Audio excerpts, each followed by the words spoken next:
Olá, pessoal! Mais uma vez a gente está aqui nos nossos vídeos falando um pouco sobre as artes cênicas, né? Discutindo um pouco sobre as problemáticas das artes cênicas, mas não só isso, falando um pouco também sobre a vida e as nossas questões, né? Eu tô aqui cada dia que passa com meu cabelo maior, eu não saio de casa para cortar cabelo, então daqui a pouco vocês vão me ver com um cabelo gigantesco assim, algodãozão doce, que meu cabelo é assim. Ele enrola e não cai. Então, o que eu venho tratar com vocês hoje? A gente estava falando um pouco sobre dramaturgia, né? E aí a gente discutiu várias coisas e já vem trazendo várias ideias, né? Sobre personagens, sobre texto e coisas do tipo, né? E hoje, como eu tinha falado para vocês na última vez que a gente fez o vídeo, que eu ia trazer uma ideia sobre o teatro maranhense, né? Na verdade, algumas coisas maranhenses, não exatamente o teatro do palco, né? Mas outras formas teatrais que às vezes a gente não considera teatral. Que no caso, aproveitando a data, né, que a gente está aí no junho, a gente vai falar um pouco sobre o Alto do Bumba Meu Boi. Acho que vocês já ouviram falar. Eu creio que já. E aí o que acontece? A gente tem ali uma festa que se chama Bumba Meu Boi, né? Que ela acontece todo esse período agora, né? A gente teria alguns grupos aí se preparando, fazendo as indumentárias, fazendo a produção de todo o espetáculo. E hoje, com o problema da pandemia, a gente não tem nada disso, né? Então a gente vê essas apresentações acontecendo na rua, nos palcos aí que a prefeitura, o governo arma para que esses grupos eles se apresentem, coisa do tipo, né? Mas a gente não se questiona de onde é que vem essa história, né? Mas o que eu quero falar para vocês não é exatamente a origem da história. Eu quero falar para vocês sobre a trama em si, né? Que existe ali uma estrutura dramática que é vivenciada, que alguns grupos representam ela, mas que ela é vivenciada de outra forma também dentro dos grupos, certo? Não necessariamente com a representação teatral. Então tem a representação do alto em si, mas a festa já é a representação, né? Já é a vivência desse alto, porque se a gente for analisar direitinho os cânticos, as danças, né? As coisas que acontecem ali, é toda uma estrutura dramática sendo representada para o público, né? E conta essa história, que é a história do Alto do Bumba Meu Boi, certo?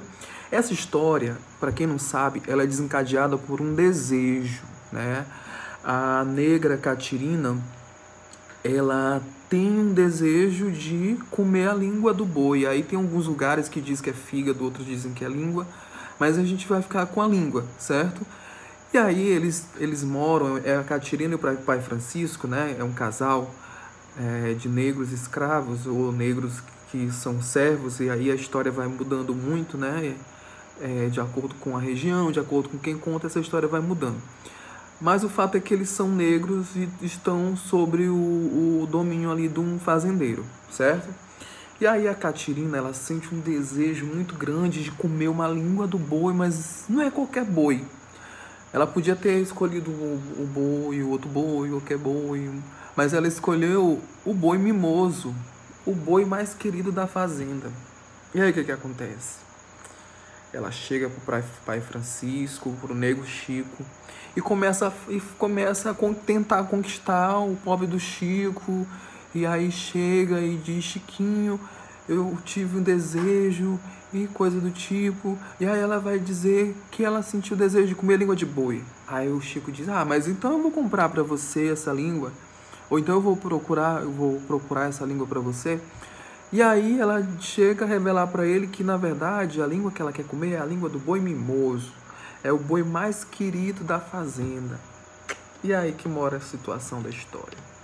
Todo o enredo da história se desenrola nessa história dessa língua desse boi. Então, pai Francisco, desesperado, sem saber o que fazer, desalentado. E ela ainda ameaça pai Francisco dizendo assim: caso eu não coma a língua do boi, o meu filho vai nascer com cara de boi. É isso que tu quer? E ela faz um drama. A Catirina faz um drama e reclama e diz que o filho vai nascer com a cara do boi, que não sei o que, lá nas contas, até que o pobre do Chico vai atrás desse boi. E aí o Chico mata o boi, faz a língua e dá pra Catirina. Só que nesse mesmo período, é um período de festa, e o fazendeiro, ele pede para que os empregados lá da fazenda preparem o boi mimoso para a festa, para enfeitar o boi, para que ele se apresente na festa. Só que ninguém encontra o pobre do boi, né? E vão procurar o boi, e aí acabam encontrando o boi morto, se tirado a língua, ou seja, não fizeram mais nada com o boi, né? Só arrancaram a língua para comer desta língua. E conversa vai, conversa vem, manda chamar o Chico, que era o responsável pela fazenda, que era o responsável por cuidar do boi. E aí acaba que o pobre do Chico, pressionado, confessa o seu erro, né? Confessa aquilo que ele fez. E aí o que acontece? O fazendeiro manda castigar o Chico e diz que ele vai sofrer, se por um acaso, que ele vai sofrer. E aí o Chico se pede, suplica e chora e fala para o fazendeiro que ele vai dar um jeito. E aí o fazendeiro ameaça ele, que se não der um jeito, ele vai ver o que vai acontecer com ele. Aí tudo bem. E aí o Chico sai desesperado, atrás de alguém que possa ajudar ele, e ele lembra do Casumbá, do feiticeiro, do xamã, enfim, né, dessa figura. E aí ele vai atrás dessa figura, né, desse encantado, e aí o encantado vem para a fazenda e consegue fazer um ritual e consegue ressuscitar o boi. Quando a gente vê essa trama sendo desenvolvida no palco, a gente não consegue, de um modo... Se a gente olhar com um olhar um pouco mais ingênuo, a gente não consegue visualizar toda a estrutura que está por trás dela, né? A gente tem ali uma história que se relaciona à vivência de pessoas humildes, mas que são pessoas pobres e negras e, consequentemente, subalternizadas nesse contexto, né? É mais ou menos um retrato da vida aristocrata da sociedade brasileira, né? Sendo expressa ali. E é claro que tem toda aquela trama, aquela brincadeira por trás, né? Aquele jogo de cena, né? Sendo revelado ali. Mas a gente tem que entender que esse texto ele vem desse retrato que expressa a memória desse povo, né? De um povo de raiz humilde, de raiz mestiça, ou africana, ou indígena, né? Chico sai com os índios, né? atrás de uma solução. Então ali a gente tem a cultura indígena também expressa nesse texto, né? nessa cena, essa cena teatral, certo?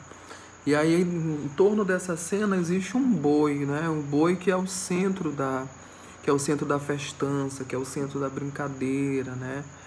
E aí, se a gente for pensar em várias culturas, né? Várias culturas da antiguidade, a gente vê que o boi ele também é centro de algumas celebrações, né? A gente vê isso,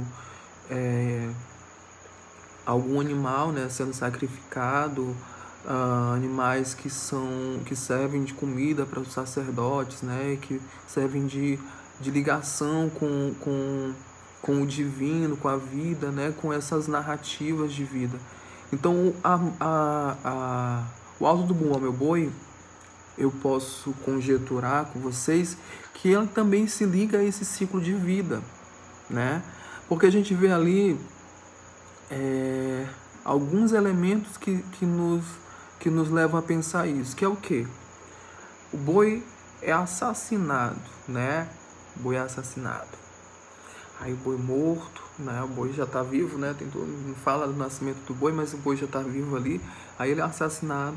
E aí depois, por causa de um encanto, ele acaba voltando à vida, né? Então a gente vai ver ali que está sendo expresso um ciclo de vida, né? A morte, né? E o nascimento. Porque todo ano o boi ele nasce, né? Vamos dizer assim, e ele morre no final da festa, certo? Ele morre no final da festa com a morte do boi. Aí alguns grupos fazem um ritual de matança do boi, né? Não sei se alguém já viu, mas é um ritual muito bonito, né? Que acontece assim, geralmente acontece em rua, é um ritual bem de rua mesmo. E aí eu chamo de ritual porque tem todo um procedimento, né? Todo ritual tem um procedimento. Por exemplo, a gente vai ver nas igrejas cristãs, tem todo um procedimento para a realização de um culto ou de uma missa, né? Tem, por exemplo, eu já tive pessoas na minha família que são, né, cristãs. E aí essas pessoas já me levaram para a igreja e aí eu vi lá o ritual, que é assim. A pessoa canta, a pessoa faz uma oração, uma reza, né? E aí canta uma música, né? Canta uma música, aí alguém fala alguma coisa, depois canta de novo, aí alguém fala alguma coisa, e assim vai. Então tem todo um ritual que é seguido ali. E aí eu já percebi que esses rituais, eles são bem fixados, né? E da mesma forma no ritual de matança do boi, né? Tem todo um roteirozinho seguido, né? Que as pessoas vivenciam isso de uma forma festiva, né? De uma forma alegórica, de uma forma, como é que eu diria? De uma forma mais brincante, né? Vamos dizer assim. Não tem tristeza no ritual de matança do boi, né? Tem muita alegria. E aí a gente vê sendo expresso ali o ciclo da vida dentro dessa festa, né? Então, o boi tá ali, mas ele vai, brinca, né? Ele é batizado no começo, né? Ou seja, ele surge, e aí depois ele vai, brinca, morte do boi. Alguns grupos fazem no Maranhão, nem todos. E aí depois, no outro ano, o boi de novo ressurge para brincar de novo e morre e volta. Então, é todo um ciclo ali que é cumprido, né? Então tem muito a ver com essas questões da própria vida das pessoas, tem muito a ver com a forma como aquele povo antigamente também, né, subalternizado vivia. E aí tem alguns relatos da antiguidade que chamam de uma festa tosca, que diz que era uma festa tosca, sem graça, né? Mas hoje todo mundo, pelo menos boa parte das pessoas que eu conheço, que gostam muito dessa festividade, apreciam bastante. Aí todo ano tem aquela festa que a gente vai sentir falta. Inclusive eu tô sentindo muita falta agora, porque eu gosto de acompanhar as brincadeiras, né? Que eu acho muito cênico, muito teatral. E aí o que acontece? A gente vai esperar pro ano que vem. E olhe lá. Mas é isso, gente. O que eu vim falar para vocês hoje é sobre isso. Então eu abro agora com vocês um outro bloco de conversas sobre a cultura maranhense, né? E provavelmente a gente vai falar, se der tempo, a gente vai falar um pouco sobre o teatro de palco do Maranhão, né? Mas enquanto, né, o mês de junho, a gente vai tratar de vários temas sobre a cultura maranhense, a cultura popular maranhense, né? Focando mesmo nas manifestações desse período. E aí a gente vai conversar um pouco aqui sobre essas questões, ok? E é isso, gente. Eu peço que vocês se cuidem, como sempre, ok? Que vocês não saiam de casa. Se puder ficar em casa, fique em casa, certo? Que bebam bastante água, se alimentem bem, tá ok? E a gente tá aqui para conversar. Qualquer coisa, estou aí, vocês me têm lá no grupo e a gente vai conversando, tá ok? Beijos!